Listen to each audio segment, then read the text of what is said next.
obviously within limits, there's definitely nothing wrong between seeing other gyms. Yes. I was trying to explain this to somebody the other day, and they were like going on about when Don put that thing out about being on standby for McGregor Cerrone, and there was like a pocket of people like, Don's not there, he couldn't hang with him, and I'm like, I guess I hear what you're saying, but at the same time, you don't see the level. You know what I mean? You only know what you've seen.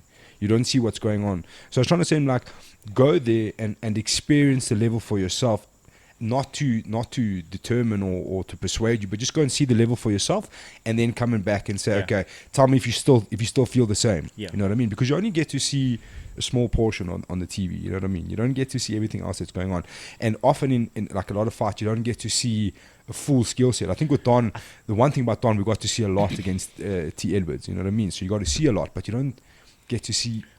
Well, I think you got to see like the exciting stuff. But for me, I think his last fight was actually more of a skill set that he had to adapt, because everyone knows Don can stand and bang. Yeah.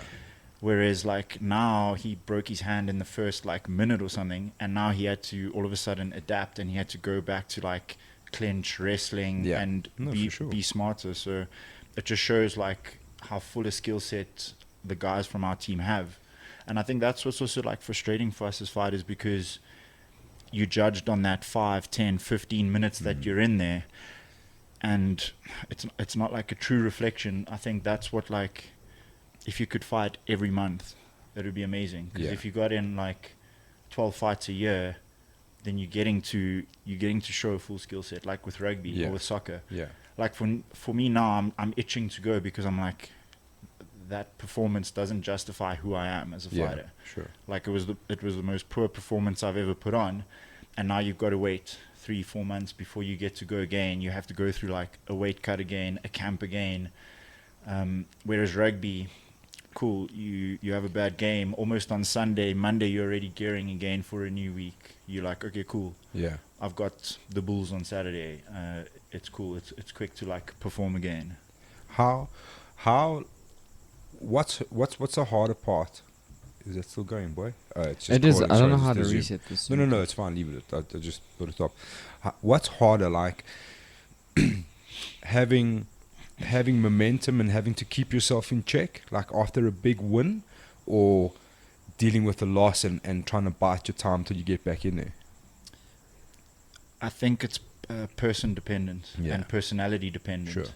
I think if you're a disciplined individual and athlete and fighter, I think it's easy to get a good win, put that under your belt, and then take the momentum and move forward with it, and almost like level up.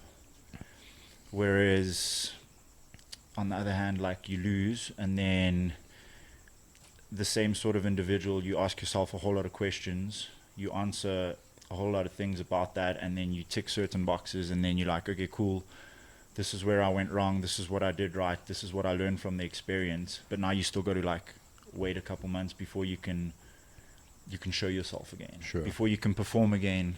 It's like it's like, even to me it's frustrating. I'm just like, fuck, let's get that fight signed so we can get back in there. And there's always that like mental shock, hey, like I suppose you like upgrade with that skill set, but then there's still that like physical and mental shock of getting into a fist fight with a total stranger.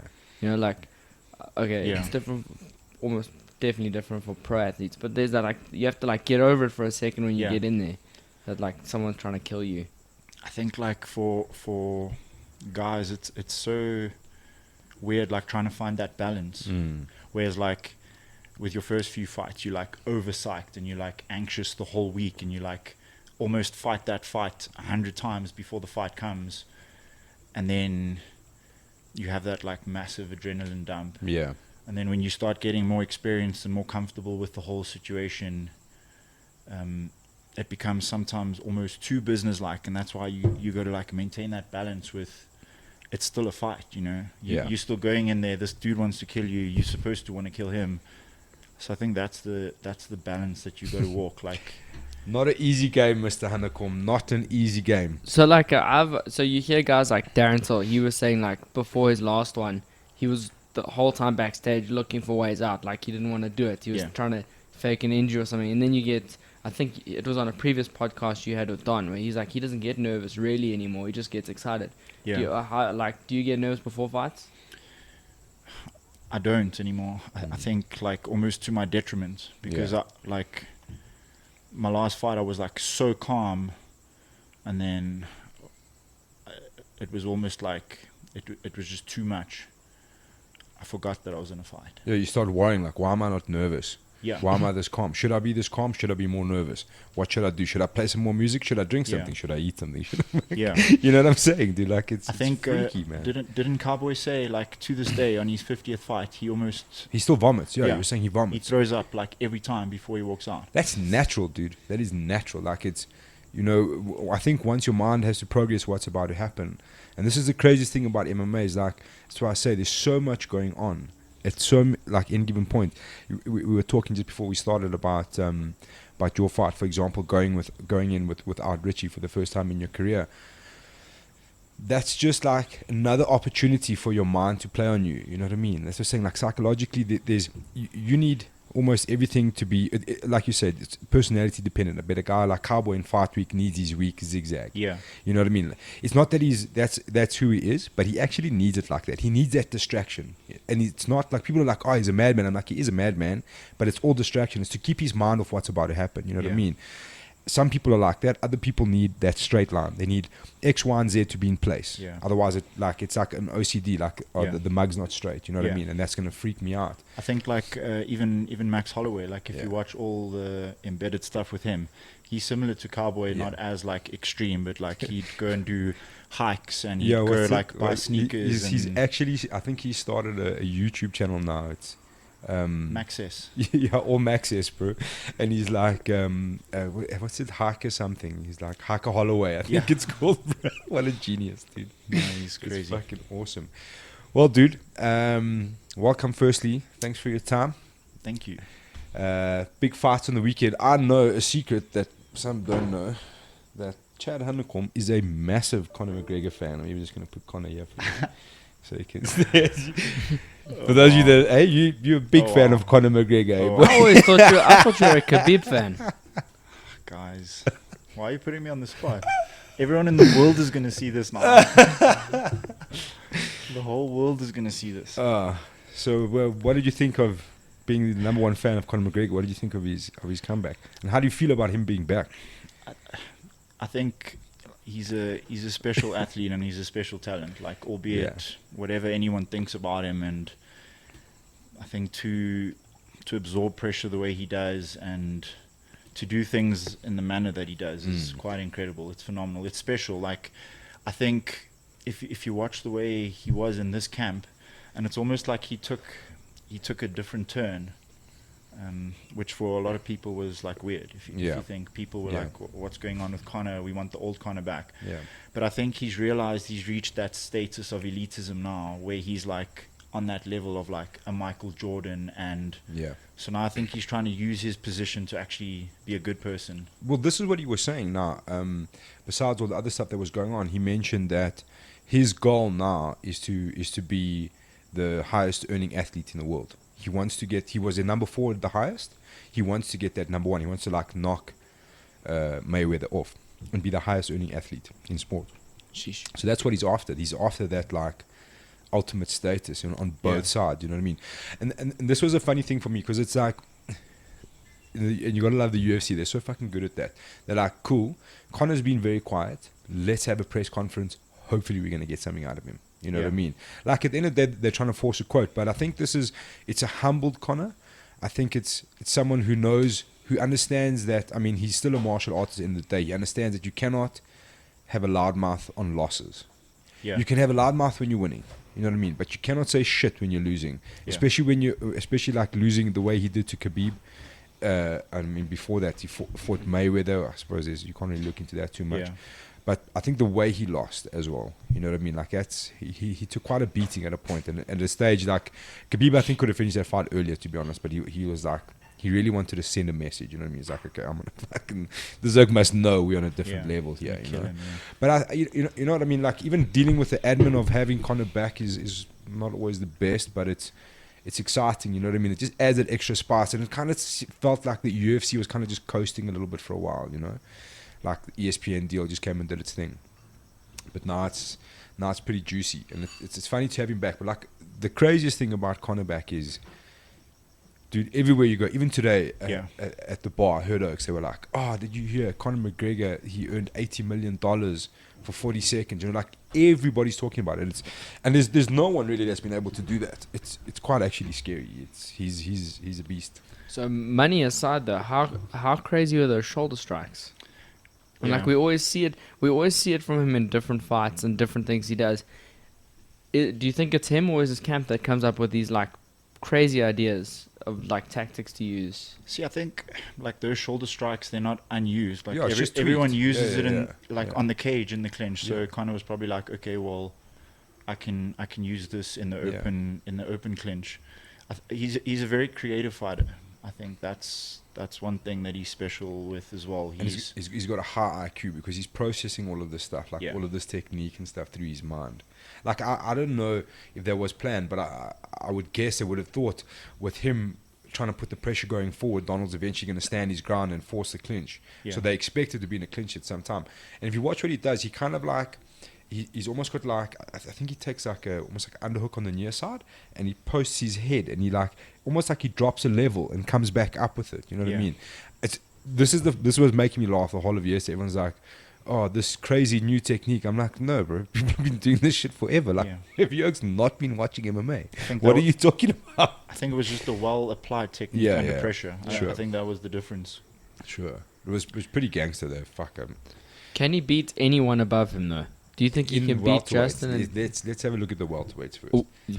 I'm going to make a big call, and I say Conor wins the rematch against Khabib. Ooh, dang. If you watch, in the build-up to his fight now, I watched that fight with Khabib, and if you actually watch like you said, he's got a really high fight IQ. Yeah. Like if you watch what Khabib did to Dustin on the ground in the clinch, when he got a hold of him, man, he handled. Yeah, he struggled to do that to Conor for 2.5, 3 rounds.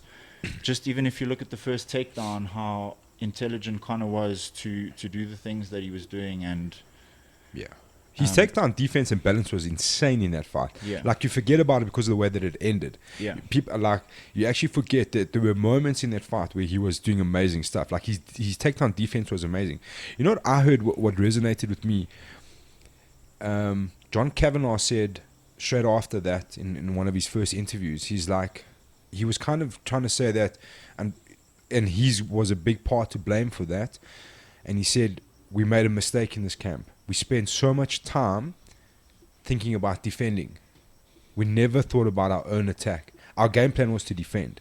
You know what I mean? Yeah. And I think halfway through that fight, they knew they had fucked up. They're like, we actually could have been okay here. You know what I mean? We could have applied our own things instead of waiting to try and defend, because you know that's going to happen. And I was like, it's so funny. The way he was saying it would meant that, he's a good coach. He obviously realized in the moment, he's like, we've made a mistake here. You know what I mean? He's like, we actually, Conor's defense is actually really good. We could have worked on a few other things instead of just defending takedowns, you know what I mean? And I can tell you now, Conor's the kind of guy who ever since that fight has been working on that non-stop in the background. That's what he does. That's his favorite. Conor's favorite trick is to make you think that he's not working. Well, I think Chad's actually right. Look at any example where Conor's fought someone a second time. Yeah. Like even if you just look at the UFC, how much better he did against Diaz the second time around, you know? I think he does super well on that second match. So I think like everything for him is just feedback. Everything, like even within a fight, like you said, the way he's able to process things on a level that not many other guys are allowed to do or able to do. I think, like John Jones said, him and his team on a rematch is something very dangerous. Like the first time he fought Gustafsson, and then the second time they fought, like it was night and day. Yeah. So that's why. Same with DC. Yeah, exactly. Yeah, because he knew exactly what DC. He caught him with that left high kick with a dip. I think it's like a backhand. DC dips to the right like that, and he throws that head kick. Bang. So I'm putting that out there, and I think also just because like Khabib's getting to that stage now where his nerves are going to just become too much for him. Like you could even see, you were there in Abu Dhabi. It wasn't the same Khabib walking out to face Dustin as it was in previous fights. He was so agitated every time. Like, so he was, I mean, in the UFC, you've got media commitments. That's the way it goes. You know that. So he didn't arrive for the media day. It's your job, yeah. You know, he skipped on that. And then I think it was in between, straight after the ceremonial weigh-ins, they made him come in for a media scrum because he had missed that. So I think they were kind of saying to him, look, dude, some of these people have traveled all around the world and you're the reason. You know, like you can't not be in the media now. You kind of have to do that, you know. And he like sat down and he was like visibly irritated. You know, I mean, obviously it's, you know, like it's tough, but it is tough. But I mean, you made it worse for yourself. You know what I mean? Like, just go to the media day, then you wouldn't have to be here now. And he was just like fighting with everybody. He's like, you media, all you do is ask the same questions. I'm like, but you know that's gonna happen. So like, just chill out, just deal with it, bro. You fought 28 fights, like 10 in the UFC. Yeah. You know what's going on. Luckily, I managed to get my question before he got upset. But yeah, it's I don't know, man. Do you think that's the fight that happens next? I do, yeah. I'm intrigued because Conor said some interesting things. He said, one, he was saying he doesn't feel like he's quite there yet. So I still feel like he's going to squeeze in one more fight in between that. What do you reckon, Gaethje or no, I don't know if Dustin. he's taking that Gaethje fight, to be honest, dude. I don't think he's taking that. I think he knocks Gaethje out. I think he wants Gaethje because of the style that Gaethje's going to fight. And also, Gaethje will be a good camp in preparation for Khabib. If you think about it like that, in terms of the way they shoot their takedowns, Gaethje's very single leg orientated. The way he boxes and pressures with his hands, and I think there's not a lot of intrigue in a Poirier Conor 2. No. And the Masvidal and Usman fight is near on being confirmed. I saw Dana said that. Yeah. Well, that's the fight he wants. And if it's I don't know if many people picked this up, but Conor actually called out Paul Felder in a way. Really? Did anyone catch that? I didn't see. So he was going on. He was saying like any one of these little fools can get it, even this fool at the desk. And he was talking about Paul Felder. That's what he was talking about. Oh wow! And I was like, So I thought maybe in his mind, someone like Paul Felder would be an in between, and if he can get another win against Paul Felder, then start to look at like the Khabib rematch. That dude, this is the craziest thing about Conor McGregor. How many guys arrive after his first win in over 1,000 days in the UFC, gets one win, good win, and now he's got 5 options realistically of any fight that's going to make massive amounts of money. It's going to be wherever he fights next will be massive, because this one's going to be big, then he's going to build it up, the next one will be bigger. I feel like that third fight is going to be the next one. So he's had Cowboy. I feel like he's going to do one more in between, and then there's going to be a big one. And the rumors going around with him and Mayweather or Khabib. Like I was saying, I don't think that's what I was saying to you is I think there's something co-promotion wise happening between Zaffa Boxing, UFC and Mayweather. So I don't think he's, Mayweather likes to be in the news. He likes to be in people's mouths. You know what I mean? He wants to be spoken about. Why would he box Khabib? That makes absolutely zero sense. Khabib can't box. Exactly. And he cannot get into an MMA fight. But that'll be the fastest fight you've ever seen in your life. It'll be the most one-sided thing you've ever seen. Also, Khabib, like, he doesn't bring the... Yeah.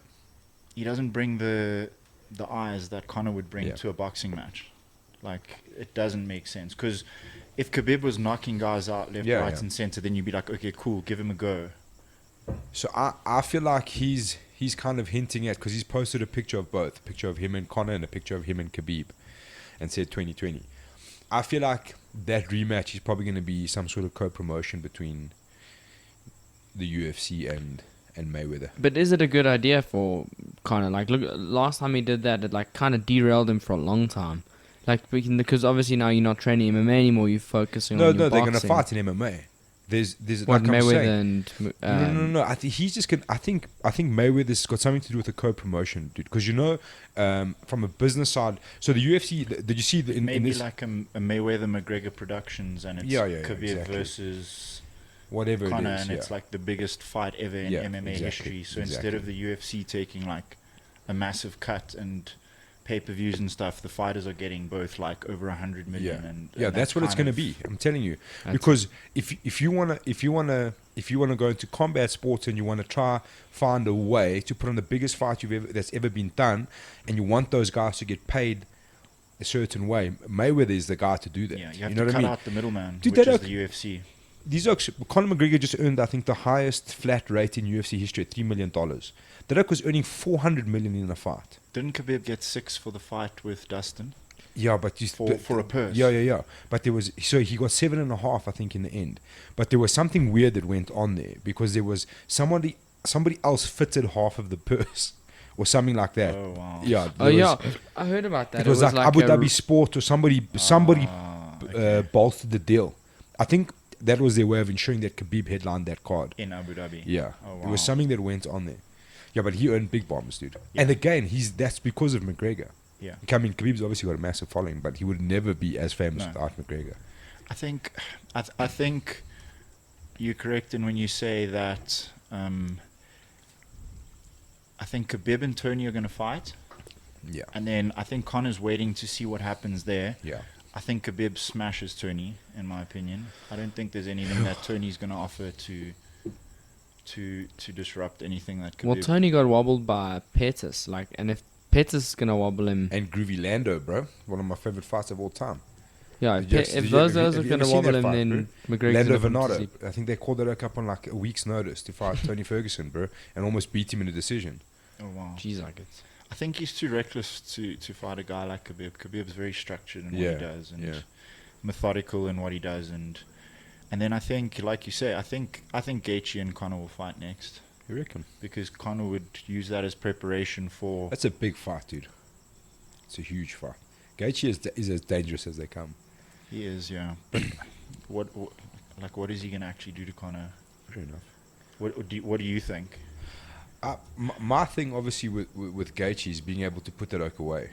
And I think at this point he's taken so much beatings, or such a large amount of damage inside the UFC. I mean, every fight he's had in the UFC has just been he's taken damage. I think that's why Conor might favor that matchup, and he might stylistically look at it, because Gaethje doesn't understand distance control. Yeah.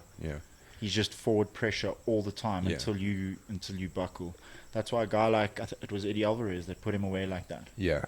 If you get someone who's like half intelligent, who's not going to just get into a firefight, I think he can. Well, that's what McGregor did to Alvarez in the end. He just picked his shots, until he put him away. He just slowly chipped away at him until he put him away. Yes, dude. He made Eddie Alvarez look. That's what Masvidal did against Diaz. Like he didn't allow that distance to get close, and when he did, he punished him so badly. Yeah, horribly. What do you think about Masvidal Diaz? Masvidal McGregor. This is what everyone's talking about. A lot of people are like, I saw so many people today talking about Colby. I'm like, how does Colby fall into this? Whatever. The thing is, everyone's assuming that he's staying at 170. I don't think that's. I don't think he should stay at 170. I don't think he's a small, as big as he was on Sunday fights. He's not a big 170 guy. No, he's a small man. But he's a smart man as well. He's 5'8". He's like it's just keeping 5'8". open. Yeah. He's a small man. Like when we met him and we saw him, I was like, wow. Like he's got massive hands and big arms and stuff, but like. Frame-wise, I don't see how they say he's a guy that can walk around as a 170. Like he does. He barely walks around at 170. He walks around like 165. He was saying in the embedded that he was like 167 or 166 at the time. Yeah. And obviously, he was probably a bit depleted for whatever reason, but got up to 170 for the fight. He didn't cut not even a gram. Yeah, he ate a full breakfast before he got on the scale. Exactly. So. You see that the average height of UFC welterweights is 5'11.5". Conor's 5'8", and that's just your average height. Talking about like a guy like Kamaru Usman, bro. Please don't make that happen, bro. It's not. And I know everyone's like, yeah, he should fight Usman next. I'm like, where? Where the fuck is he gonna fight Kamaru Usman, dude? Like they're not even on the same. Because they're saying like he's short. I'm like, I hear you. He's short. The boy's thick as a snicker, though, dude. Like, he's a fucking animal. If you look at, like, Tyron Woodley, Yeah. So him and Conor are probably similar heights, but look at the difference in structure the frame and like size, dude. even if you look at just stylistically, like Conor's going to hit him, but he's not going to stay hit. Yeah. Like when he hits a guy at 155, they stay hit. Yeah. Whereas like, I mean, like you say, he was smart. Donald, what also is not a 170 guy. Yeah. Exactly. So he knew he could beat him up. He picked his match up cleverly. No, it's the same thing that happened with Diaz. Like everyone was saying, they fought at welterweight, but neither of Diaz isn't actually a welterweight either. Yeah. Diaz is a he 155 is now, guy. dude. That oak's not making 155. You think so? Soon. No ways, dude. He said it straight. There's no ways. That oak's walking on it like over 200 pounds, dude. There's no ways he's going back to 155. It's not happening. He must get back on the freaking road and back on the vegans, boy. Back on their so-called vegan diet with eggs. With eggs. Vegan with eggs. Besides that, I don't know. I enjoyed this card quite a bit, to be honest. There was a lot of action. Besides Holly Holm and Kel Pennington, I didn't dig that fight, to be honest. But I mean, Holly Holm did what she had to do. And you know what? This is one of like my hates, and especially when you're like in a top 5 in the UFC, to say, "Oh, someone didn't want to fight me." And I'm like, well, you also kind of had a job to do in there, you know? Yeah. So Raquel Pennington's like whole thing now is like, oh, this person didn't want to fight me. And I'm like, I get it. I hear what you're saying, but she did her job. You also had a job to do. Like you can't blame someone for their game plan working on you. It's like you just can't do that. Two people who come to the dance, you know? Exactly. And it's tough to hear that from like a top 5 in the UFC. I'm like, firstly, I hear what you're saying, but this is mixed martial arts. And then the clinch is a part of it. So, like, fuck. She saw an advantage and she did what she had to do. I mean, if you, in any sport, see where you are winning most advantageously, you will keep doing it until you get the victory. So, I mean, if I can push you up on the cage and you're not moving and I'm beating you up, I'm going to beat you up for 100%. 3 or 5 rounds. I don't need to do anything else. If you're just standing there, it's your job to get away. Yeah, exactly. Yeah. This Lexi Olenek versus Maurice Green. Fuck, I love this fight. Oh my goodness. These dudes just look so untidy. I don't know what it is. It was chaotic. You know what I mean? They like it looks like the octagon's untidy. It's like someone's left all their clothes lying on the floor. You're like, come on, bro, let's piece this thing together. But dude, Lexi Olenek is a beast, dude. That oak is a beast. I rolled with him at ATT. Oh my god. I've never felt in danger for my life rolling with anyone in my life, except for that man. Oh my goodness. Dude, he's an absolute, and he's like 149. How old is he? He's like 42. Yeah, no. Just choking fools. 58 and 13. Holy smokes. My boy been doing some work in Russia though. Definitely, dude.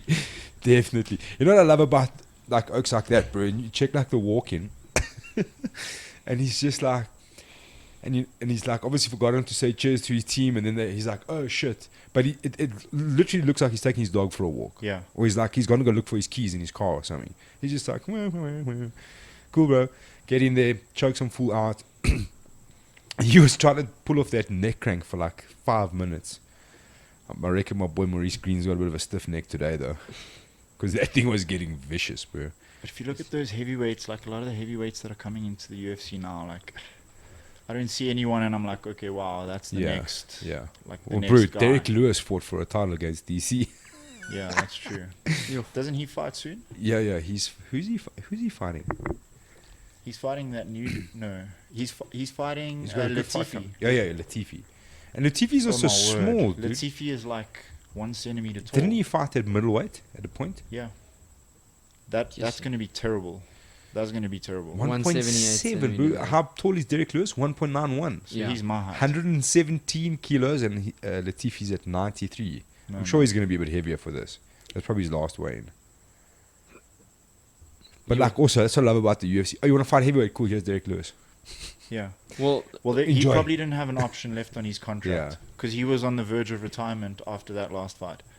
Wasn't it that head kick by Jan Blakovic? Yeah. But just sorry, Rock, open one of those pictures next to Owens. Owens, where? Yeah, just back to where you were. This one? No, the ones in there. That one, yeah. This one? Yeah. Make it full screen. Because like Owens and Prue's a big dude, bro. They said, well, they were saying Anthony Johnson's coming back. He is. Yeah, at heavyweight. Grappling, yeah. That's a heavyweight that's a heavyweight you'd like to see back. He's got to fight Francis Ngannou. Oh, shame. Yeah, like you said, UFC. Oh, you want to come back? Cool. Here's Francis Ngannou. Yeah. Have the best time. I'm struggling to make this bigger. Don't stress. But yeah, like, his frame doesn't seem all that big. And that's at light heavy. Okay, Irvin St. Prue's a big boy. I don't know. I just don't think at that size. Look at him next to Jimmy Manua, dude. Yeah. Yo. And Jimmy Manua is not a big light heavy either. Yeah. Interesting, eh? But like, I just think at that size, against a guy like Derek Lewis, who's very much one-trick pony, he's just going to bolster you through around that cage. He's just going to look for land at right hand, and it doesn't even have to land properly. It's just going to break something. I mean, sure. I think Ali Latifi is one of the... Dude, if I'm Ali Latifi, I would have gone out. Same as Jimmy Manua, gone and fucking spend my days at like KSW, gone on the sauce. Yeah, well... Fight some Polish rapper. Fucking live the dream, dude. Yeah. Paid lots of money. Was it was that at that last KSW where those dudes rolled in the supercars? Yeah, dude. Remember that shit? Have you seen that? I haven't seen that. Bro. That's a walkout. They made the walkout like where you walk out wide enough. So all the normal dudes did their normal walkout. Then the main event... Scott Askham and that Askarov. Oh, so wow. the whole event, the event was sponsored by like this supercar company, kind of like what Daytona is here in South Africa. And they sponsored like they sponsored the walkouts where both fighters came out in like supercars. That's crazy. But Scott Askham, awesome. I don't want to give away too much because it's so awesome. Scott Askham comes out to like the meanest walkout song ever. In this fucking crazy supercar. Scott Askham's a badass dude. Yeah, he is, eh? He's a badass dude. We trained together at ATT as well. So that could be Drickus' next opponent if he goes to KSW. It's a bad matchup. It's a tough matchup, dude. This is the one, yeah. Fuck, please so don't be loud. No, I've turned it down on the thing. Go straight to the beginning, boy. This is where we left it off the last time. Check it out. Gee, they put on a show, dude. It's actually surreal. Well, make it full screen, boy. What was Drickus saying? He said that he fought in front of 55,000 people at the. Turn it up a bit. It's on here. Yeah. 55,000 people at the last one. That's incredible. Yeah, that's incredible. They hold some records. Check this shit, dude.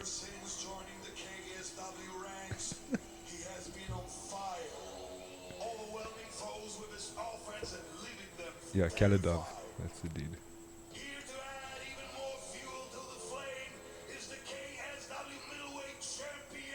The Russians are crazy, yeah. Dude, these are Polish. These are Polish dudes, yeah. Jeez.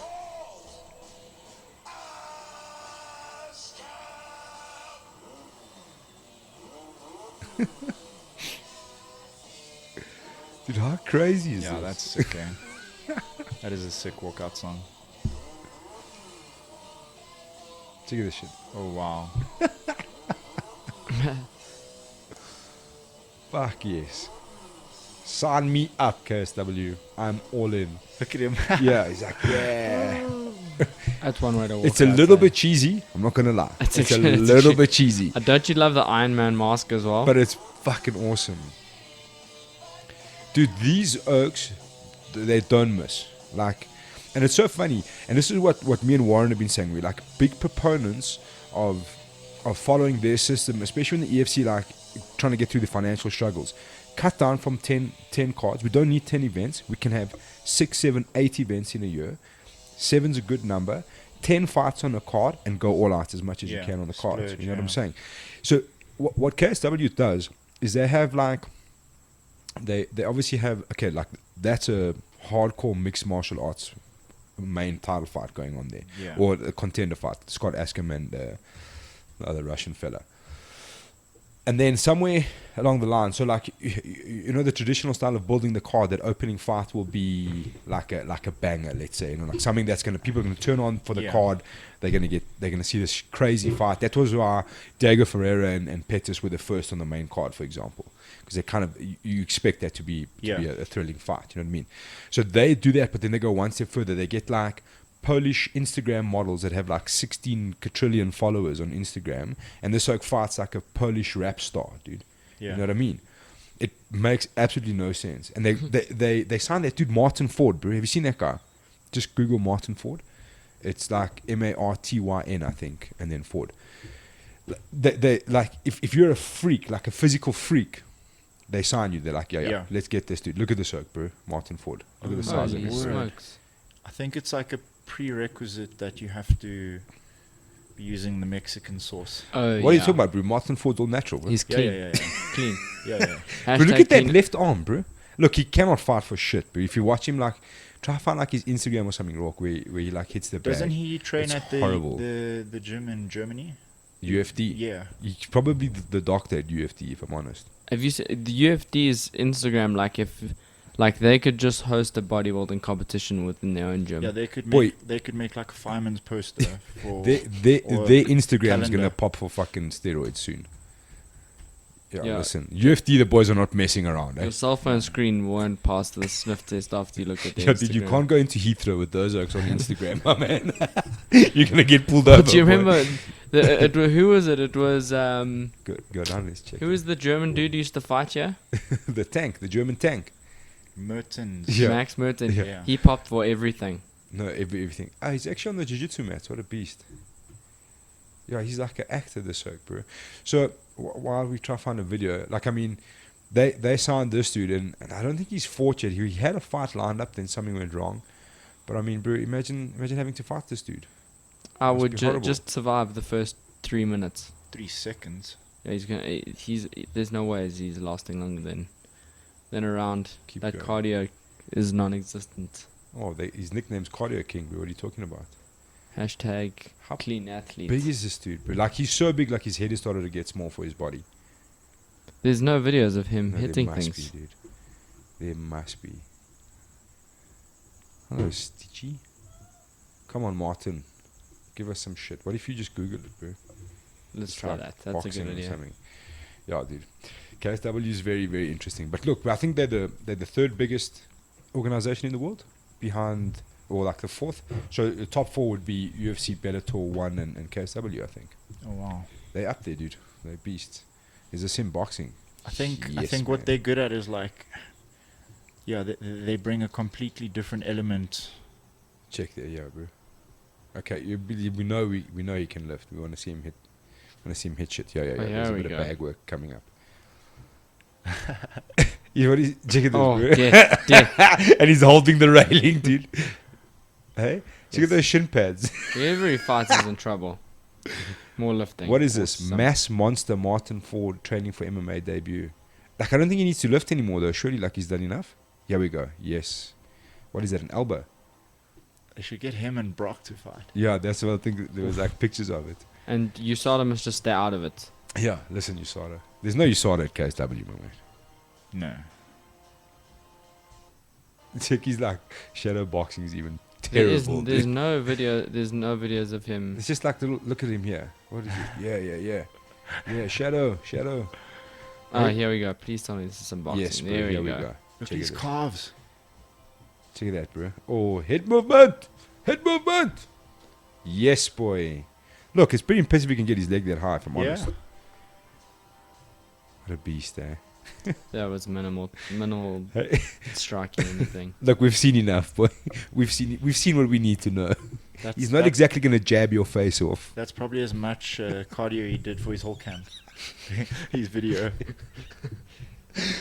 Yes, dude. Oh yeah, he chucked his cardio into the video shoots. He's like, I don't have to. It's one session. I did enough today.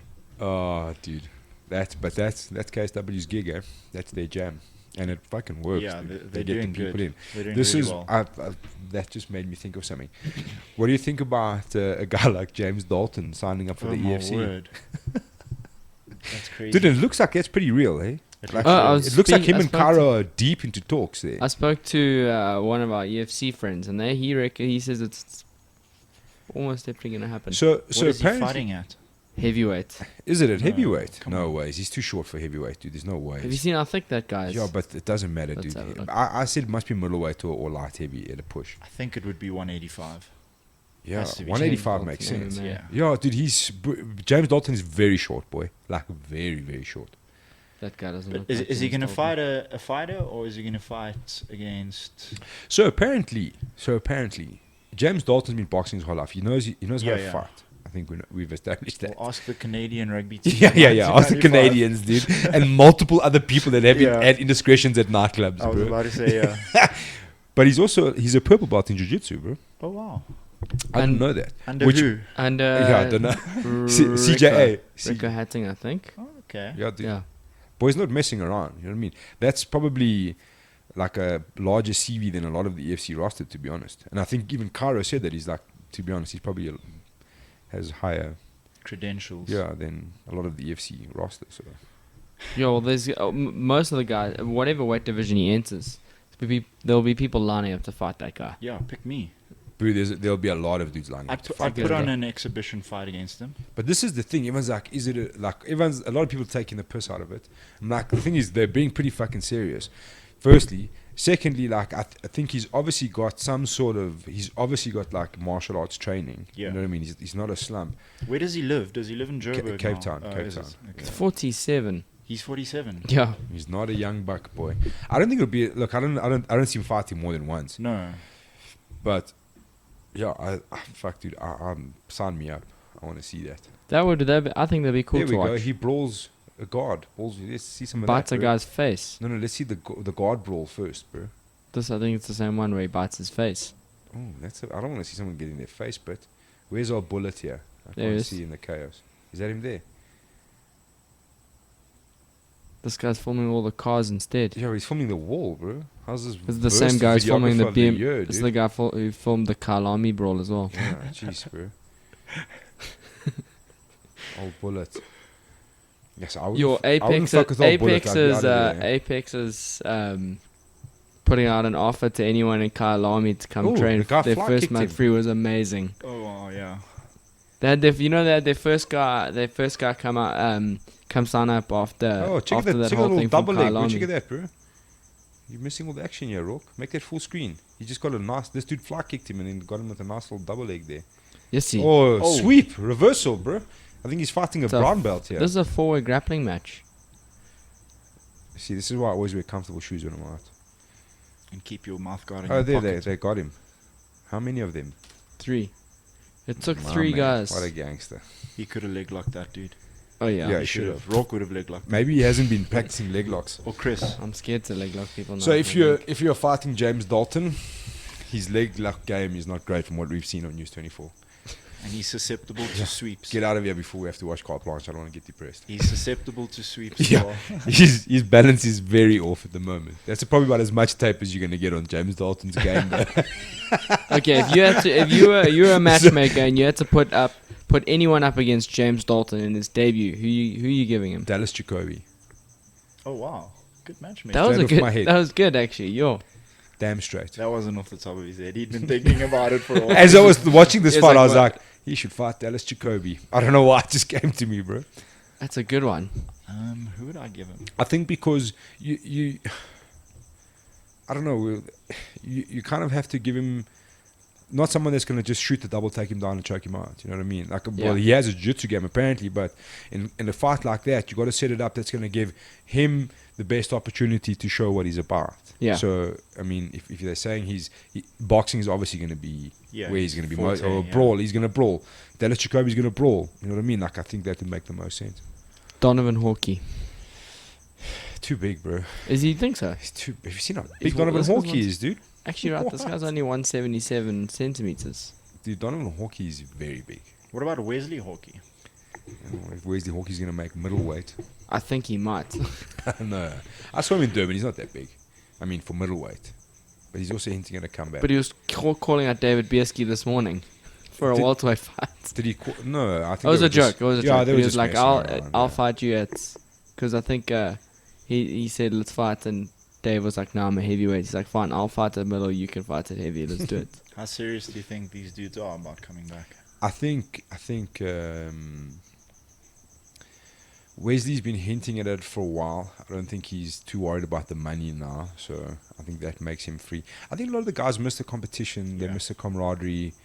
I felt like Wesley kind of cut it short on his career to focus on what he wanted to do personally. You know, like I think he's an electrician or he's a tradesman of sorts. He wanted to get that done. Like, he's obviously got a decent business going.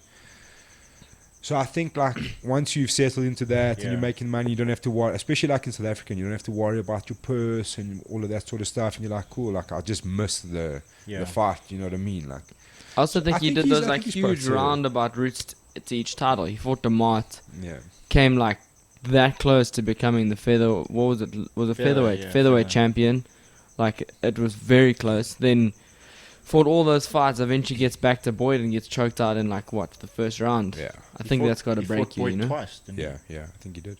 The second time Boyd broke him. Yeah. I cornered that fight. I've never heard a shot sound like that. Dude, it's funny. That like head kick. Yeah. Boyd is. He made him pray. He was on his knees there. Even who was it? Danny Henry and Callum Murray both said to Boyd afterwards that they'll rather get knocked out in the first 30 seconds of the fight than go through that again with Boyd, bro. They're like, it's so frustrating.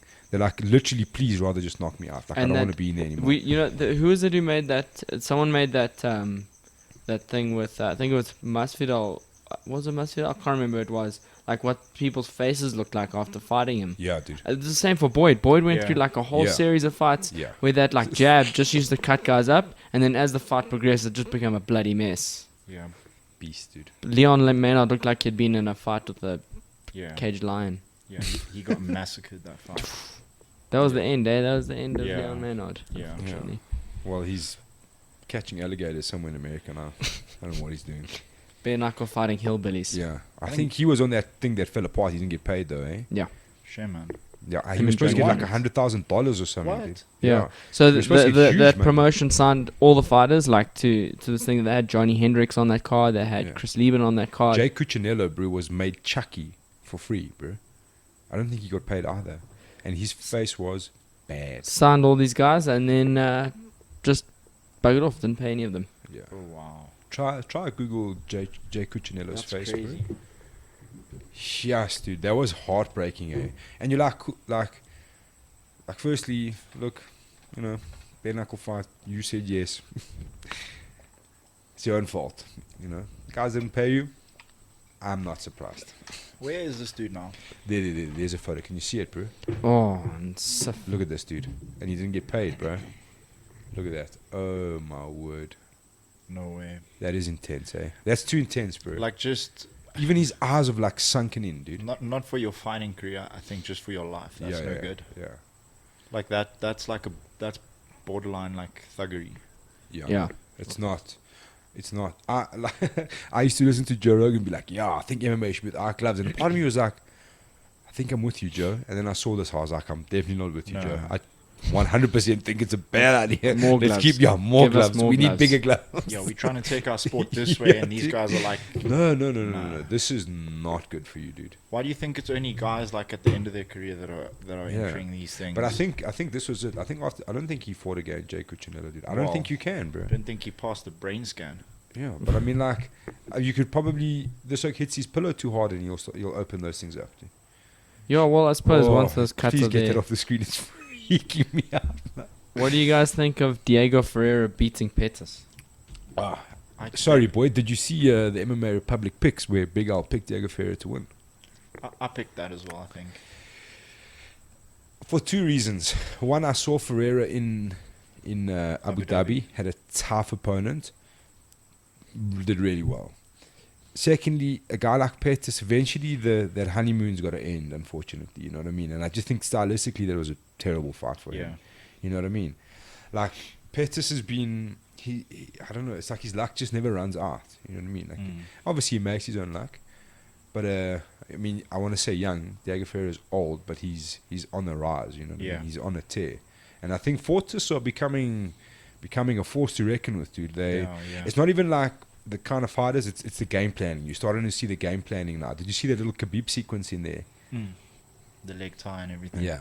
Beautiful. Smart, dude. Super smart. His transitions were really good. His transitions were like flawless. I think he's gonna give a lot of dudes problem in that weight class. He's quite like thick for that division. Yeah. And his grappling is problematic, but his hands are not bad either. Yeah, if you look at his Abu Dhabi fight. Yeah, it was mostly on the feet. That's that lightweight division. Who do you think's next for him? I think they give him a big test here, bro. Yeah, I think they give him a top 5. Yeah. Maybe like Poirier, dude. Or the loser of Hooker and Felder. Yeah, that's not a bad shot. No, that is a good. Dan Hooker, bro. That's a good fight for him, I reckon. What do you think about Dan Hooker versus Paul Felder? It's so interesting. I don't know. I just irritates me because I think Felder lost to Barboza. And Tight fight though. Paul Felder's a beast, but also Dan Hooker's like, he's been doing the damn thing a while, eh? These dudes have been like, they also, like you said, Diego Ferrer and Fortis. If you look at what they're doing at City Kickboxing, they also kind of like undercover and bringing things up now. Yes, they're on a tear, dude. He massacred that guy in his last fight. Dan Hooker, it was insane, eh? Well, they were saying City Kickboxing's like. But remember what Barboza did to Dan Hooker, dude? It was terrible. Beat the snot out of him, like it was insane. I think just with Barboza, you never know who's gonna rock up. Yeah. Like, but there is an easy way to beat Barboza. It's just a little bit of pressure. If you can put him like, okay, in his last fight, he looked a lot better on his back foot. But if you can pressure him the right way, keep that distance a bit tighter. That's exactly. I used to be managed by his manager, and his manager told me before. I don't know. He went on like quite a bad losing streak of like 2 or 3 fights in a row. And then he moved to ATT, I think. And then he said that Edson doesn't know how to fight in the clinch. He said that to me. He's like, yeah. Look, bro, it's at lightweight, it's killer's road, dude.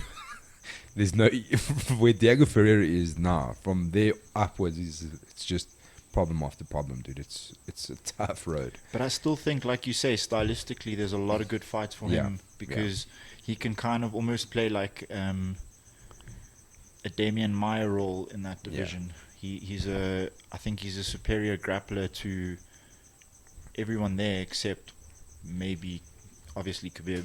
Yeah. He's a third-degree black belt, hey? Did you hear Drew Dober talking about Khabib? I was like, slowly now. Just pump the brakes, buddy. What was being said? No, he was like saying like I think he was trying to say that he's ready to face Khabib. Oh, wow. I was like, that's not a good idea. Hang on, bro. You just beat Calvin Gastelum Jr. Let's just slow it down.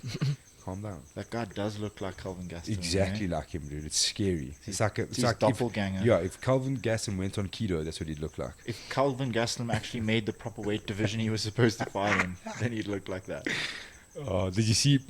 I think it was in Anatomy of a Fighter they showed, because I mean they were all at the PI together and shit, and Calvin Gastelum's like jumping into the cold pool, and I'm just like, yo, my boy is not fighting fit, eh? He's far away from a fight. Boy's been enjoying that Mexican food, boy. He's completely out of shape. So interesting with Darren Till. It was weird, eh? I think he thought because he'd done what he did against Izzy, he thought he could just rock up and beat Darren Till. But at that level in the UFC, there's no such thing. No. Well, everyone is like MMA mass, dude. Like the top 5 is like in a category of their own. Any one of those guys on a night could be the champion. Like they're that close to each other. It's obviously certain divisions you have guys like when Demetrius Johnson was there, like he cleaned out everyone. Bring up those divisions quickly. Let's have a look. But you in the top 5 in each division, those guys are the best in the world. Like they're so close. That flyweight division is still interesting for me. Like. Yeah, there's a big fight coming up at flyweight, eh? Yeah, Benavidez is for me. Yeah, versus Figueiredo. Benavidez never did get the flyweight title, hey? He kept losing to DJ. So let's see. Let's look at featherweight because... Is that the pound for pound there, bro? John Jones. How is John Jones still pound for pound ahead of Khabib, bro? It seems so weird. Cejudo, Stipe. Fair enough. Amanda Nunes. DC, Adesanya. I think Amanda Nunes should be above Cejudo. Yeah, I agree with you 100%. I think she's also in a class of her own. Yeah, but she's like unscathed, bro. It seems like there's nothing left for her. What does she do now? If you look at the last like 5 or 6 fights, who she's beaten.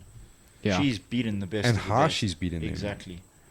Yeah, it hasn't even been close. Yeah. Like that. I honestly think she's already talking about retirement. She's like, I think in her mind she was hoping by now there would be like some young contender on the rise.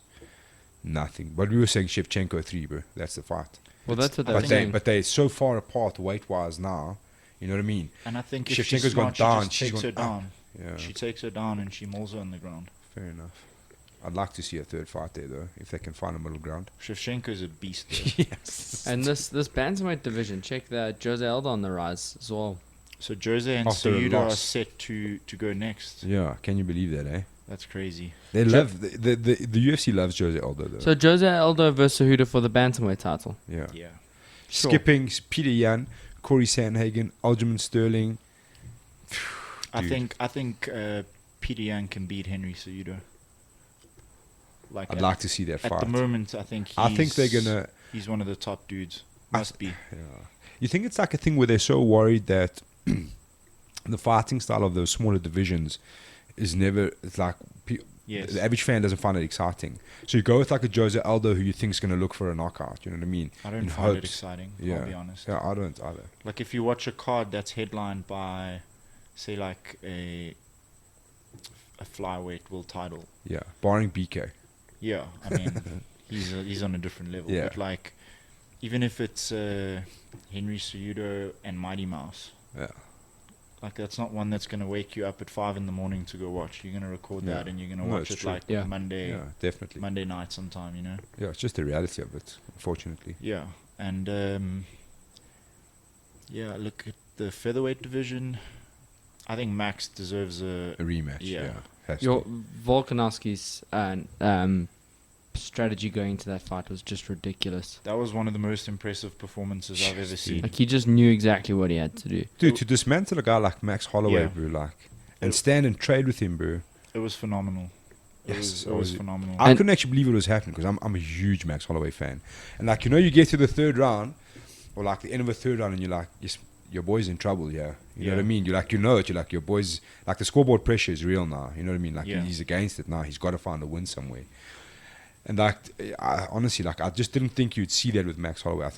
I honestly just believed he would just carry on cruising till eventually move it up to lightweight maybe. But yeah, dude, shout out to those boys. And down Zabit, under. so like I thought Zabit was going to be pretty much unbeatable, but then I actually watched his last fight with Rich, and it shows you like how crazy he pays attention to these guys. He's like, watch round 4, this guy's going to start fading, and he did. Yeah. And then that it's too big, bro. It's too big for featherweight, dude. But his output is super, super high, and I don't think he's used to guys being able to absorb that. Yeah. I think that's why, like you say, Rich said you'd fade in 4, but like he does a lot of like if you think about what Conor spoke about in the build up to this fight, how there was a lot of like unnecessary movement in what he was doing. Yeah. I think once a bit can cut that out of his game, because his movements are incredible. Like the way he boxes and the combinations that he throws, when he'll throw something and slip into that left hook straight away. Once he can kind of like iron that out, I think he's going to be a real force to be reckoned with. Talented dude. That's probably, I think, actually no, maybe not after this weekend, Yes, but I the like featherweight the division is one of my Rodriguez. favorite to watch. What about Zabit and the Korean Zombie? Yeah, dude. That's a good fight. Yeah, That has to happen. that would be incredible. That guy feels like he's been around forever. Korean Zombie. Yeah. I think he has been. I remember him being on the cover of Fighters Only in like 2009. But didn't he? Because he had to go to the army, eh? Yeah. For like 2 Yeah, years. he had like a hiatus. Yeah, because Korea, like, you either got to go study, or you've got to do 2 years. But you've got to like, it's weird because you have to do that between a certain age. Yes. So in Korea, they either just get multiple degrees, or they join the army. Like those are your options. You either get like your 6 masters and get 30 and then like go live your life, or you join the army. Those are your options. Yeah. He just smashed Frankie. What's Shame. that? Let's go to lightweight. See, like if you look at the bantam, fly, and featherweight, and then you start looking at like lightweight, welterweight, middleweight, I think those 3 divisions, those are like the most popular fighters in the world. Even 100%. if you look from 1 to 10 in all of those divisions, those are the most talked about fighters. Yeah. Because if you look at light heavyweight, I mean, even for Thiago Santos to be number 1 ranked after the champ, like he put up a great performance against John Jones, but he's not someone you can see being the champion. No. Yeah. Like I don't even think the UFC would like someone like him to be the champion, just because how do you market a guy like that? Yeah, he can barely very speak tough. any English. Exactly. Like it's Daniel Cormier, But he won't fight at light heavyweight again. Sorry, that's another thing. Even like you talk about the top 10 of those divisions. I'm just like breezing through that. You've got a guy like Kevin Lee still sitting at lightweight waiting for an opponent. You know what I mean? Like, what do you do with Kevin Lee? Yeah. Surely you got to be thinking like Kevin Lee, Gaethje, Dustin Poirier, something like that. Like huge fights there, and all those divisions are just it's just murderers row yes, through there. Yes, you check this welterweight division, and you. That's what I'm saying. When people are talking about Conor in that, look at that division, dude.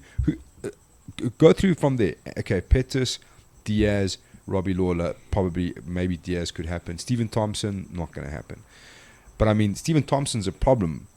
Damian Maia, RDA, I think that ship sailed. Leon Edwards.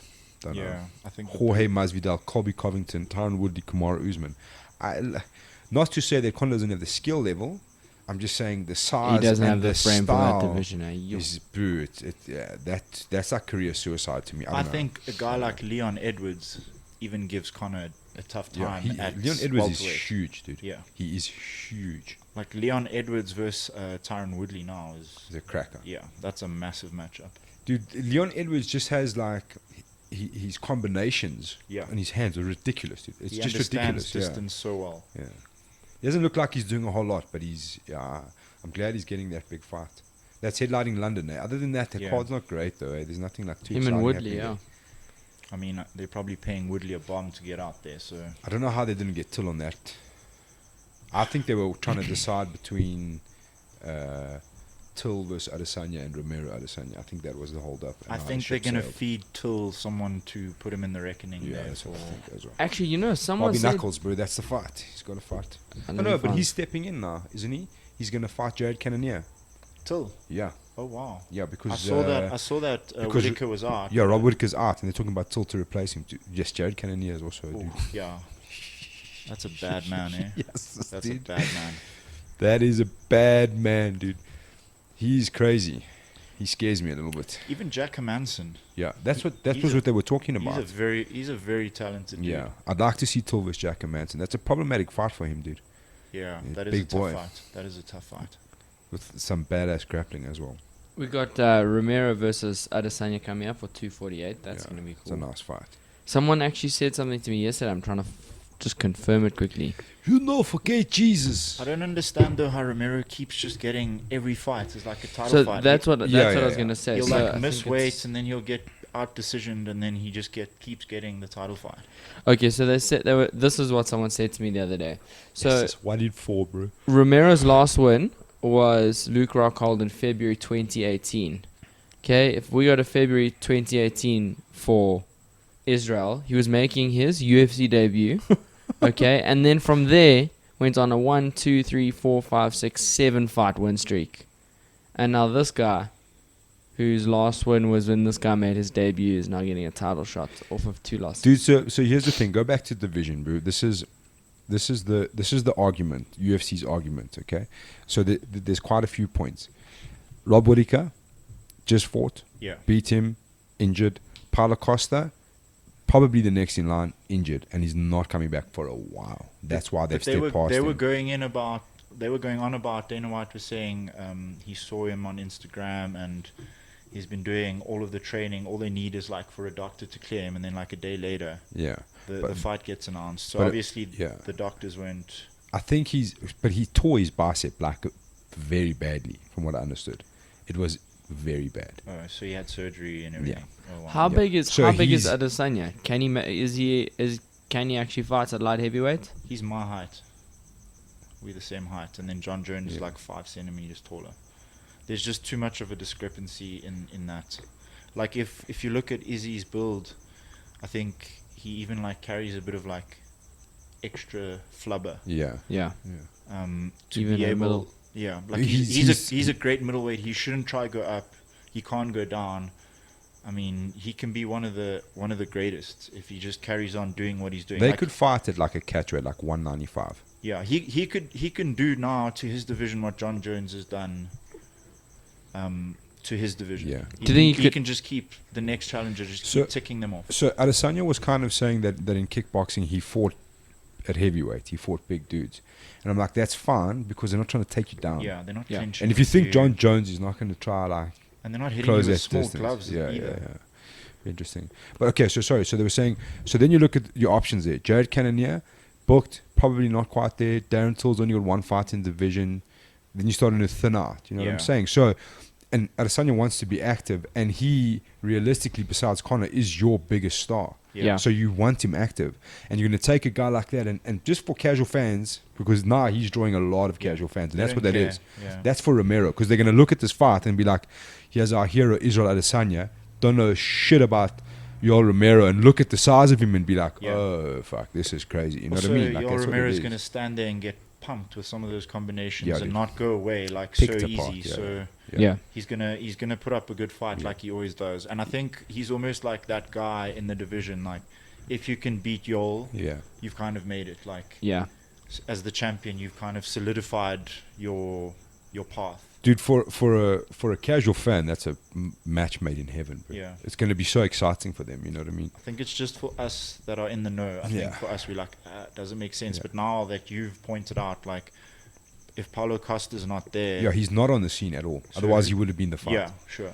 Who do you put? Because Jack Hermansson's off a loss. Yeah, Cannonier's not quite established in the division. Sorry, the other part of the argument, bro, just go back to Yoel's record. So those last two losses, Rob Whittaker, Paulo Costa, there's a lot of argument to say that he won both of those fights as well. Like razor sharp decisions. Yeah. And most people feel that he actually won both of those. I don't think he beat Paulo Costa. I don't think so either, but you know, that is the argument. I think the second Rob Whittaker fight, watch that thing again, it's tight. It's super tight. So who do you have for that fight then? Between I think he puts a Exodus on that dude, bro. I think he's gonna beat the brakes off of him. I just think his striking is just too high level. You all must just take that supplement money and ride off into the sunset. Yeah. If he ever gets paid out. Oui. Look, man.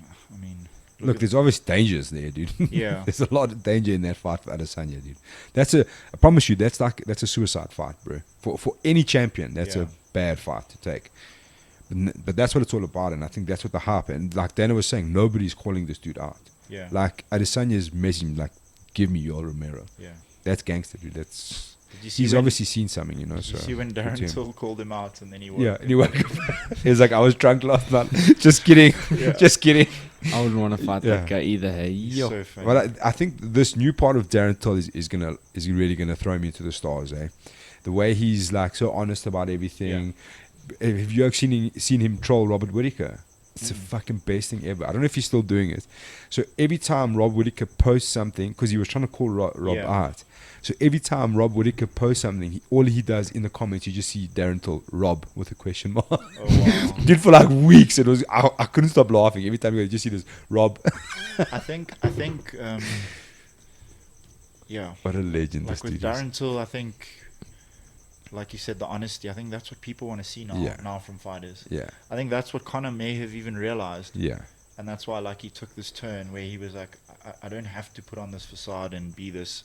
No, absolutely. Put on this act. I think people want to see, like, who you really are, because I think that's interesting enough. Like, him talking about how scared he is to fight. Like, people can relate to that. Yeah. You don't have to, like, put on this big show and be like, oh, my word, I'm invincible. And because at the end of the day, like, we're all human. Like, it should scare you. It's not normal to not scare you to do that kind of thing, you know? Yeah. I think especially for a guy like Darren Till, who's, you know, in his community will be seen as such like a badass, you know what I mean? Yeah. You know, and he's like a fear nobody kind of kid, and he just doesn't care. Yeah. To come out and speak about stuff like that, I think it's obviously going way against his ego, for sure. Like it's obviously he's had to have a long chat with himself and be like, well, this is what it is. You know what I mean? I think Tyson Fury also did it so well after that boxing fight. I think he was like, he's kind of led the way. Eh? Yeah. Everyone's like, well, if we're speaking about it, fuck, I'm also fucking cucking myself over here. You know what I mean? Which is cool. Because now there's been like a knock-on effect. Because now Cerrone was like, oh my word, this is how I'm feeling. And not everyone will feel like that. Yeah.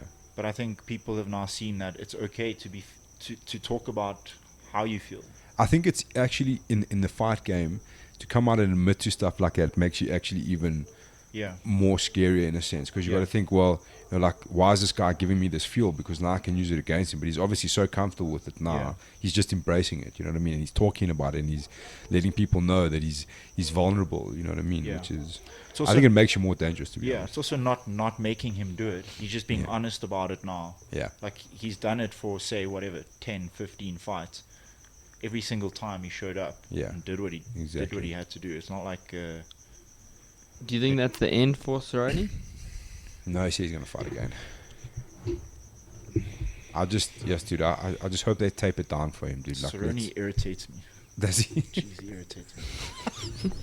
He's just such an irritating fighter. Yeah. Like, he never shows up. Yeah. Yeah. It is. Well, like, I Quinta, dude. Donald Cerrone looked insane. Yeah. Just as he looked insane. But that fight didn't matter. Yeah. When Donald looks his best is when nothing's on the line and he gets called up on 1 week's notice. So he's basically the Proteas, is what you're saying? I don't even talk about the Proteas. The Proteas can't even win a toss. That's how bad the Proteas are. Oh, dude. Yeah, it's the most annoying thing with Cerrone, because you you want to almost support him, and then he just can't put it together for any fights that matter ever. Yeah. He puts together those like highlight reel striking things with like what was it with Rick Story, and you're like, that's one of the most beautiful combos we'll ever see. Yeah, and then he just comes get blasted by some nobody, and you're like, well, okay, cool. Now you go back down the list. He almost needs that like cushioning of being able to say, oh, cool, I took the fight on a week or 2 weeks notice, so if I lose, no one will say anything.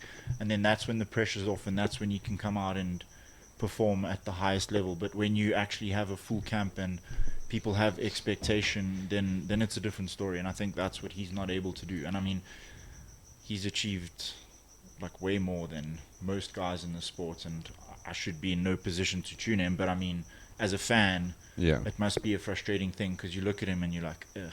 I think he even took a dive. Like, to me, it looked like he took a dive. It looked like he gave up. It didn't look like he was really. You know, like, you often get fighters who they'll get clipped, right? And then there's still that brief moment in time where they're like trying to scramble and get back. Yeah. Like Dillashaw with Cejudo, right? When he got knocked, of course you're going to bring up Dillashaw. No, it's the one that first came to mind. When he got clipped, he clipped what looked. Wrestling the ref. He tried everything to get back in the fight. He just immediately covered up, like straight away covered up. And one thing about Donald Cerrone is like, and it's always like you said, so hard to say these things about him, because he's he's done what he's done in the sport. He cannot take a shot when he's getting worse. And I know it's easy to say it now because it's happened, but like I was explaining to someone. One of my mates who's like recently started watching MMA, and I'm like, I think how Conor's gonna catch him, and I said eventually. I didn't obviously think it was gonna be so quick. If you watch, even in this picture, you can see he's doing it. You see how he reaches out almost at every shot to defense. He's not blocking very intelligently. He doesn't have like a tight shell. He like swats he swats everything. So if you actually watch that kick in slow mo, there's two things. Like people are talking about the dive.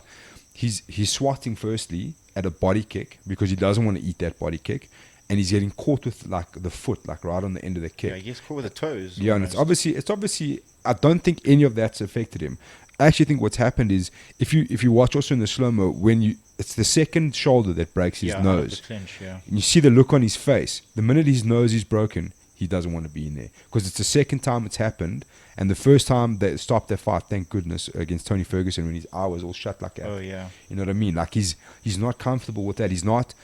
Cowboy is as wild a wild man as he is not going to fight with a broken nose. That's just not who he is. He doesn't want to be in there. You know what I mean? And there's nothing wrong with that. Break my nose, I'm the fuck out of there, dude. I'm like, thank you, sir, I am out. You know what I mean? And you've also got to think at that stage in your career, the amount of money that you're just about to make, you're like, I don't really need to stay in here, you know what I mean? Like, fuck, my nose is broken already, you know? Yeah. And I think the actual left hand against the cage is what really just, he's like, cool, I am out of here. You know what I'm saying? Like, I don't want to say he quit. I just think he had taken so much damage. He had taken a shoulder that broke his nose significantly, that made his eye swell up already immediately. Took not a very insane head kick, but I'm sure it hurt. Yeah. You know, and then taking a left hand against the cage that put him down. You know what I mean? Like, I just think he's like, in those 3 shots, he has taken so much damage. He's just like, I'm out of here. I'm like, this is cool. I've seen enough.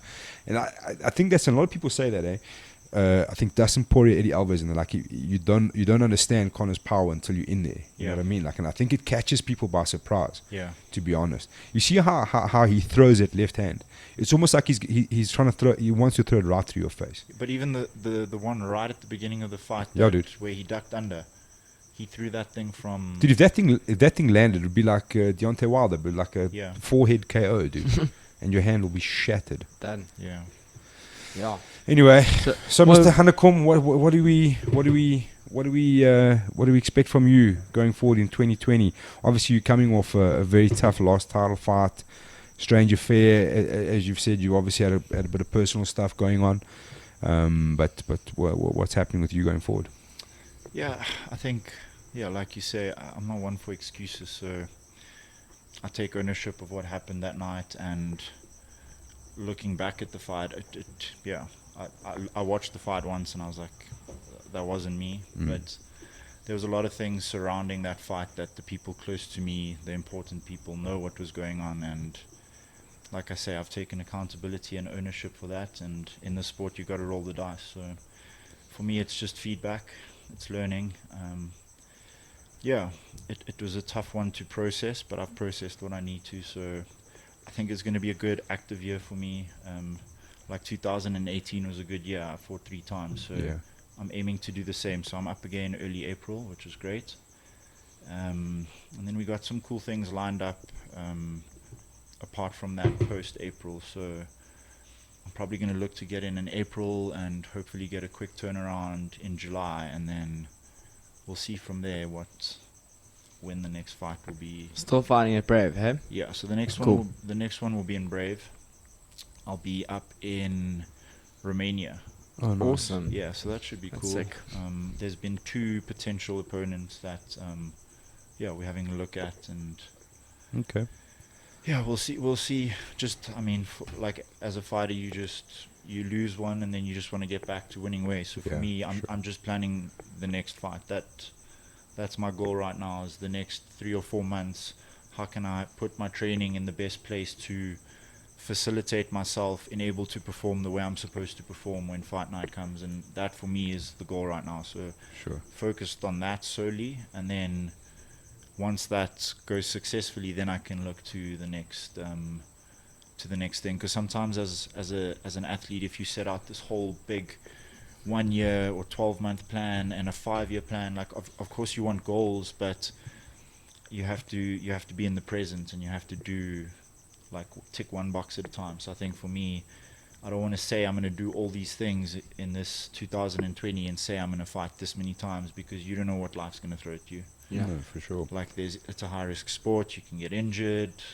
Personal stuff outside the cage can take place. So, my sole goal now is to focus on April and put on a performance that I'm proud of. I think that's the most important thing. I think, like, winning and losing is not directly in your control, but your performance can be directly in your control. So for me, just to perform, whether I win or lose, just to perform that in a way that makes me proud and like makes me happy and free.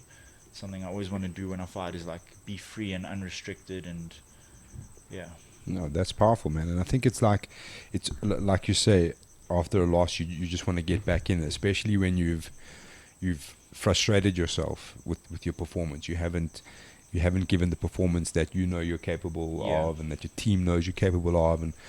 But I also think at the same time, I feel like every great fighter has to go through one of those, you know what I mean? Like one of those lessons that you can't learn in the gym. And the only way you can learn that lesson is by going through that fight and walking with that external noise going in, you know what I mean? Like too much stuff on your brain, too much.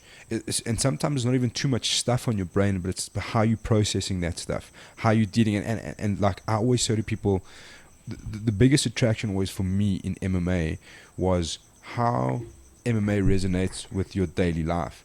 So to the point with MMA is just like you've taken a human being and put them in a spotlight at a very, very vulnerable position, and they have to figure stuff out. And what's made them confident to be there is what they've handled. And I think that resonates from your day to day.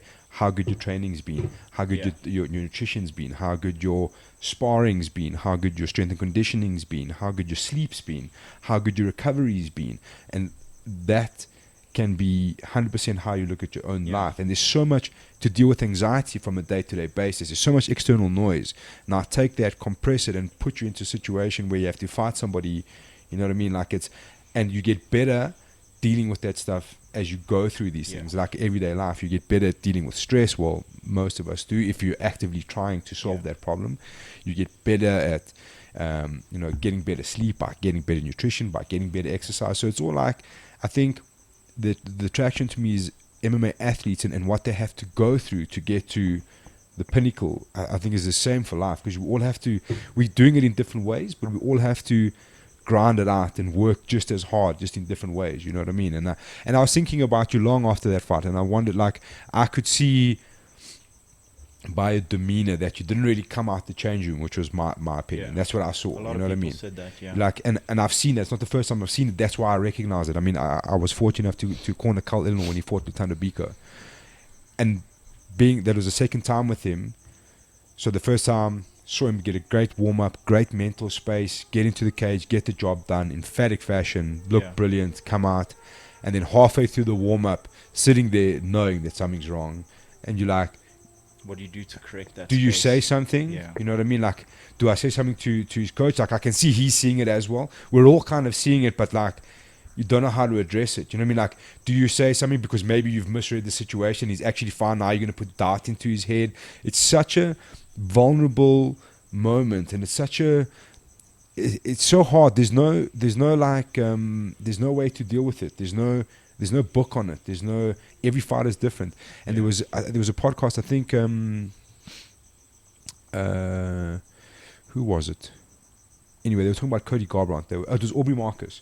So him and Aubrey Marcus and Cody Garbrandt obviously became close through On It and stuff. And like they told Aubrey, like, come to the backstage with us, and like the first time he did it, he was so serious, and he was like, just like, Cody, this is gonna be. And then he realized by being there that that's not what Cody's style is. Like, everyone was joking around, and he just wanted to be serious. You know what I mean? And he's like, but you don't know, because there's no, like, especially when it's like your first time doing, or like coming like almost as like an outsider into that world. Even if you see stuff, you don't know what to do. You're like, do I say that? But like I say, I think it's all foreign, exactly. But I think I think every great fighter has that story, and I think you kind of have to go through that once just to understand the process. Just to understand that it does happen. There are human elements. Sometimes your brain is, maybe there's more happening internally than what you realize, and you've got to kind of face those demons. And it happens, man. Yeah, man. It happens. I think, like, the thing I'm grateful for is firstly, like, my health in that situation. I mean, fights can often end badly, and then you're still injured, and then you got like 6-9 months that you've got to go through other things before you can even get into a state where you can get back to a training position to be able to compete. So for me, like I say, every time you step in, whether you win or lose, it's feedback. So for me, the biggest feedback, it wasn't inexperience, it was just fight management for me. So, but like you say, the whole thing surrounding it, getting better at certain things surrounding it to put yourself in a better position to be better. So you learn, man. So looking theoretically, no discounting what's gonna happen. And imagine that 2020 you don't have any plans, and you could pick any international or local fighter, like your dream fight. Who would you most want to fight? Like, you could pick anyone in the world. Oh, wow. James Dalton. You spoiled my moment. I think locally no one really interests me, to be honest. And that's not just from a skill perspective, or there's just nothing that intrigues me on the local scene. I think that's why I've been wanting to, like, get overseas like I have, and just fight people from other countries and travel and be able to do that. So I think my biggest dream ever is to fight at Madison Square Garden. That's so awesome. Like, if the stars were to align and somehow things happened, I'd say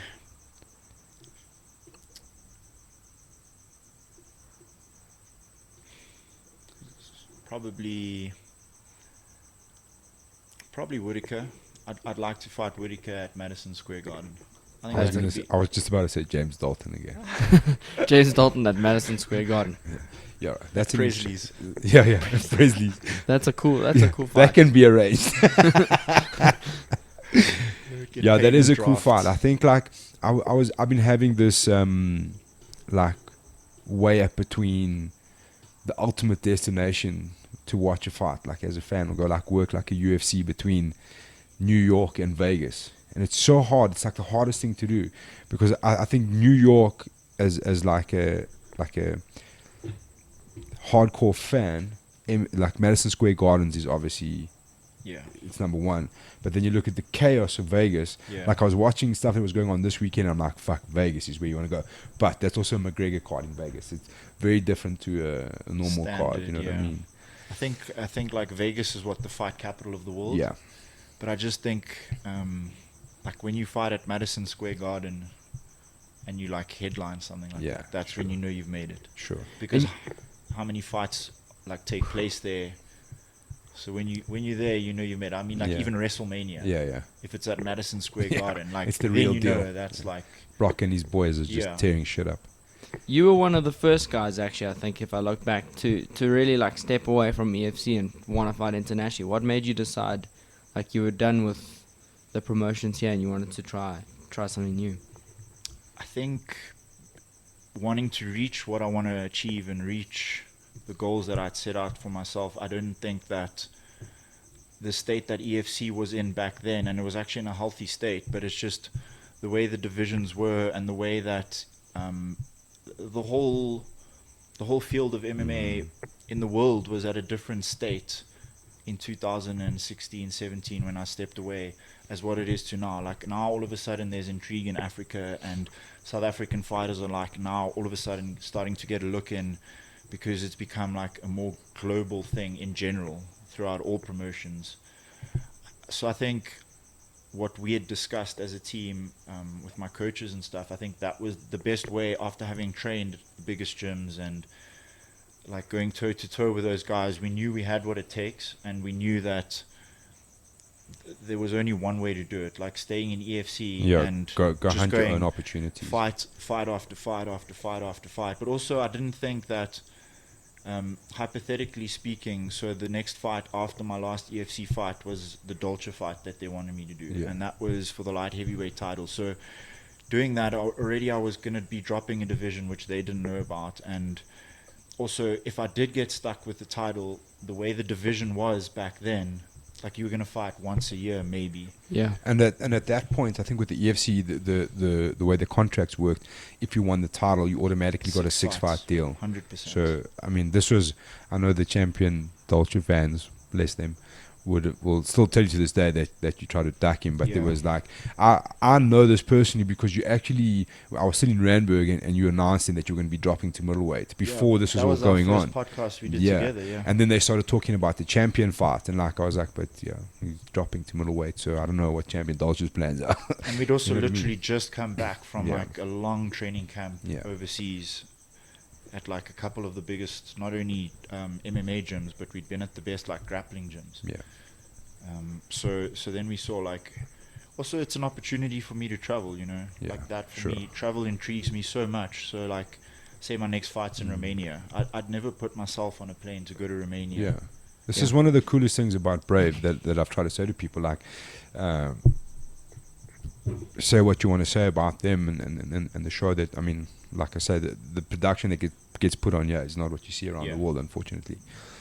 But from a fighter's perspective, especially a young fighter's perspective, you're getting access to some pretty good international guys, and you're getting paid fairly well, compared to what you would be getting in the UFC, and you're getting to see the world.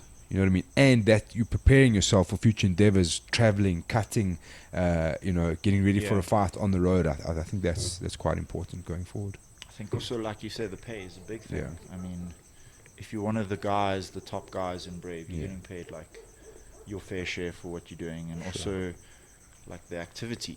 I mean, if I said, like I said to Brave this year, I want to fight 3 times, and like that can be arranged. Whereas with other promotions, you often don't know where your next fight is coming from. Like even with Bellator, I mean, there was a stage where we were looking at Bellator and there was quite a bit of interest there, but they said realistically for you as a South African, firstly you're going to get paid peanuts, and there's only 2 or 3 European shows in a year, so you're not going to get put on a Dublin card because that's SPG versus the world basically. And then you've got 2 other cards that you might, if you're lucky, get onto both, but I mean, you're going to get paid peanuts to go fight. Like who wouldn't want to, I think, who said this? Oh, it was Rory McDonald with his new contract. Yeah. He said, like, in any other job, why would you work for a boss that you don't want to do a job more difficult that you'd have to do for less than what you could potentially earn? Like, like if I told you, okay, cool, you got to go work somewhere tomorrow, and you're gonna hate your job, you're gonna hate the boss that you work for, and you're gonna get paid less than what you potentially could in a shittier location that you would, and you must do it for the passion. Bullshit. That's bullshit. No, 100%. Work for someone you like, do what you love to do, travel the world, and make good money. Kick some ass along the way. Yeah, jeez. Well, fellas, I think that's it. Mr. Hanekom, thanks so much for your time. Thank you, That guys. was awesome. Look forward to seeing you back on the road, and thank you for your gifts. Yes. Superman. I'll be watching you guys in the studio forever now. Fantastic. Fantastic. We have to put in, we have to like, we can use him to separate McGregor and that was He fine. can be Herb D. Mac Superman. Put him next to Buddha. Yeah, him and the Buddha go way back. Cool, guys. Sweet. Catch you soon. Ciao, guys. Peace.